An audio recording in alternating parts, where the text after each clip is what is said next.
Hey guys, welcome to MotorShare. I'm Joe. And I'm Chris. And beside us is a 2024 Corvette C8. It's MotorShare's latest addition to the fleet, and today we're asking the question, Is it really a supercar? let's find out.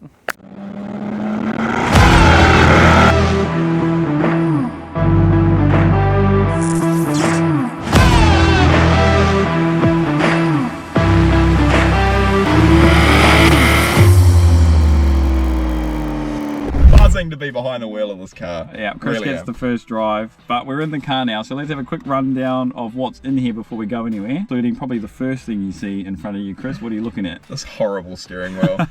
This blimmin' squircle. I don't like the shape of it. It's a bit odd, to be honest. But it is actually set up for a purpose because you've got that lovely LED screen behind there and you can actually see it with the square steering wheel. But no, not my cup of tea, to be honest. I do like it because I think it's quite a unique shape that reminds you that you're in a unique car. We'll soon find out whether it's actually practical when we actually take it for a road test. Yeah, So, that's right.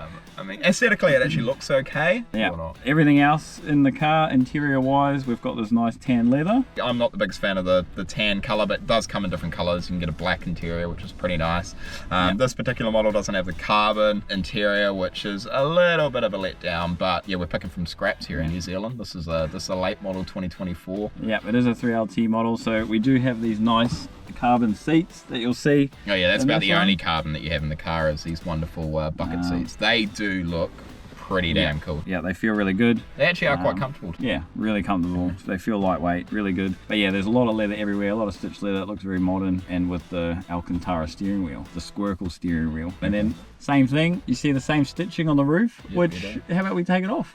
Let's do that. Yeah, we'll show these guys how it's done. Now I'll give you a quick demonstration on how to remove the top. Our Corvette is a Targa top version. It also does come in a hard top convertible, but it covers the engine bay, which actually kind of sucks. But I'll give you a quick demonstration on how to remove the top. It's super easy and it's super light because it's a carbon top as well. Tip for young players here, always push that up before releasing that latch there, otherwise you will smack your hand and it does hurt. Then you've got two front levers here, which just pull out towards you. And you just pop the top up like this, pull it away from the car. And I'll give you a quick demonstration. It stores away in the boot here. It's got these two mounting points on the floor, which just sit there like so, and then it just clicks into place like that. Now, the unfortunate thing is you do lose your boot space, but you do have a frunk, which makes it super easy. And then the boot just simply closes like this, one push, and an electronic boot as well, which is quite handy. Let's go driving, yeah. So guys, finally behind the wheel of the C8. All right, sitting in the Corvette C8. This thing's an absolute beast. It's the first mid-engine Corvette that they've made, and yeah, we're definitely stepping into supercar territory here. So, let's talk numbers.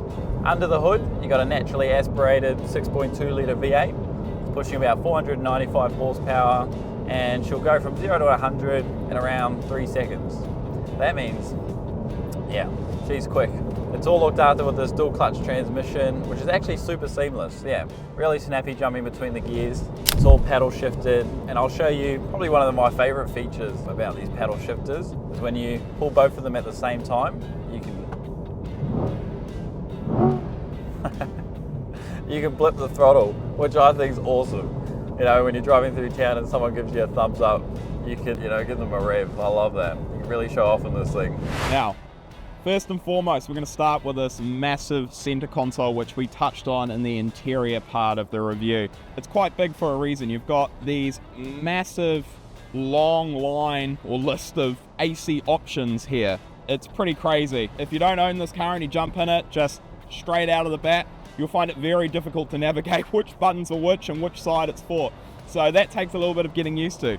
In terms of the overall size of this actual center console, there is a purpose to it. This is where Chevy have found all their structural rigidity of the car, of the chassis. This is basically what holds the car together and makes it so strong, so they're able to get that mid-engine in behind our seats here.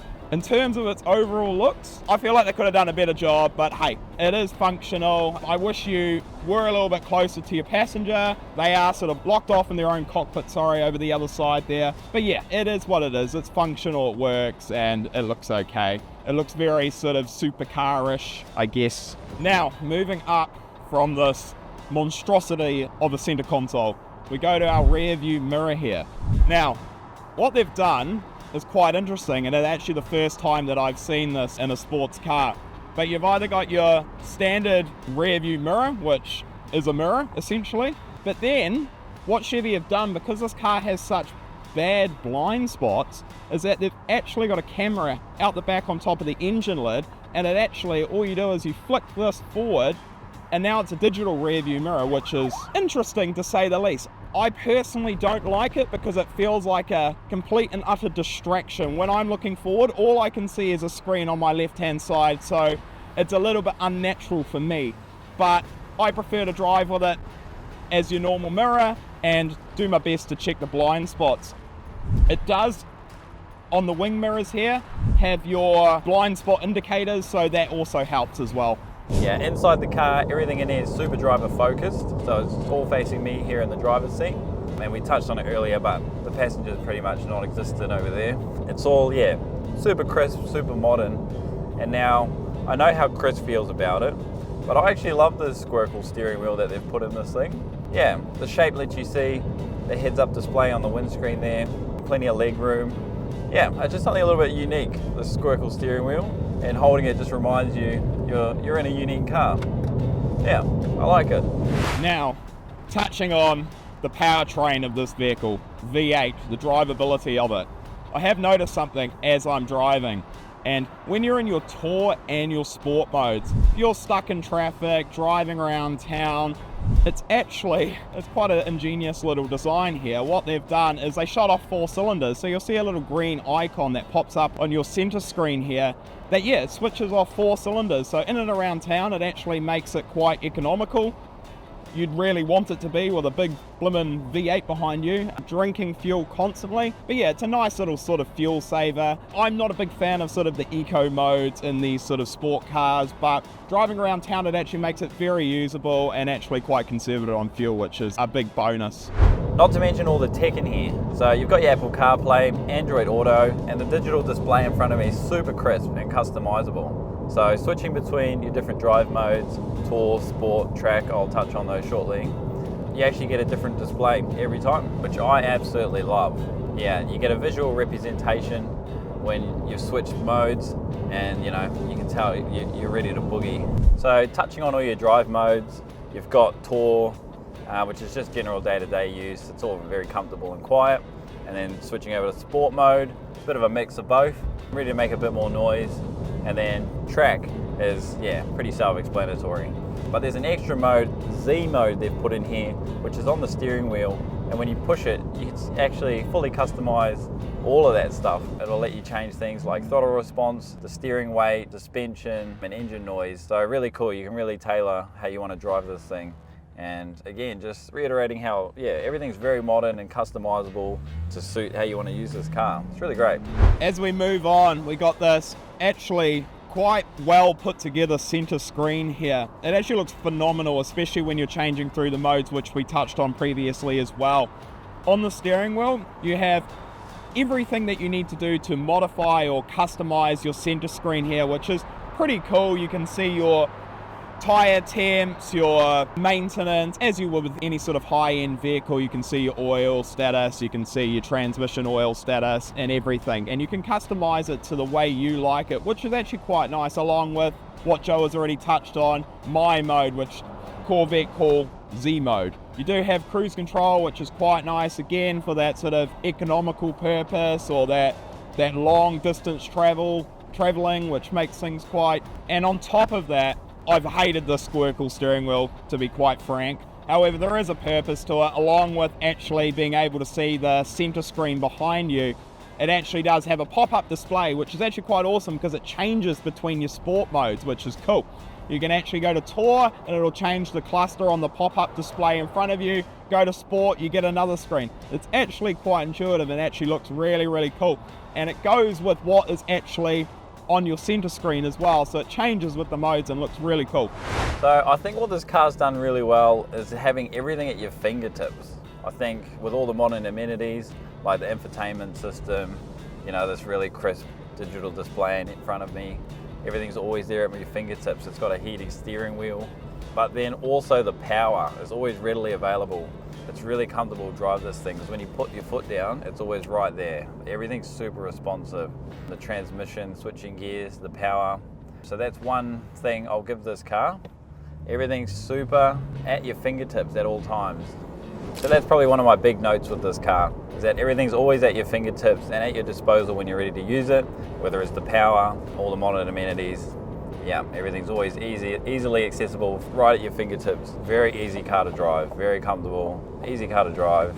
And yeah, I really love this thing. It's very cool car. Overall, I think it's a bloody good car. I have been quite negative. There are some things I certainly don't like. There are some things that kind of make it feel a little bit cheap and very American, I suppose. But I really like it. It's quite comfortable. If you're a bigger person, you may struggle to find comfort in these gorgeous bucket seats behind us. But overall, I think they've done a bloody good job, and listen to it. Oh, so good. So good.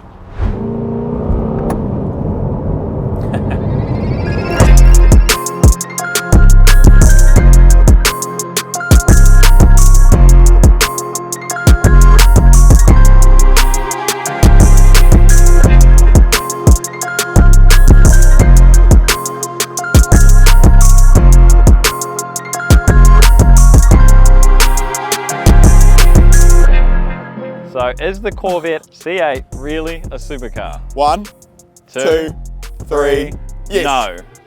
What the hell? Yes.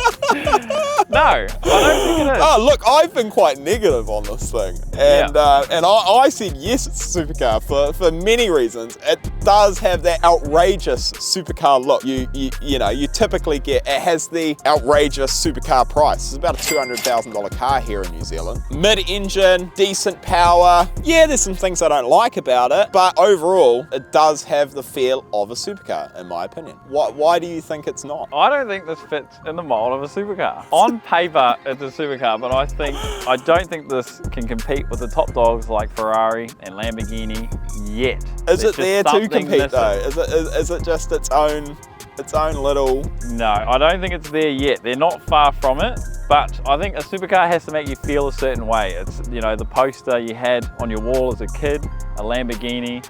It makes you feel a certain way when you're driving it, and this just doesn't do it for me yet. There's just something missing. I don't know what it is, but they're not far from it. I get that though, because like, you know, if you had the choice between a Lambo or this, what would you go for? You're gonna take a Lambo.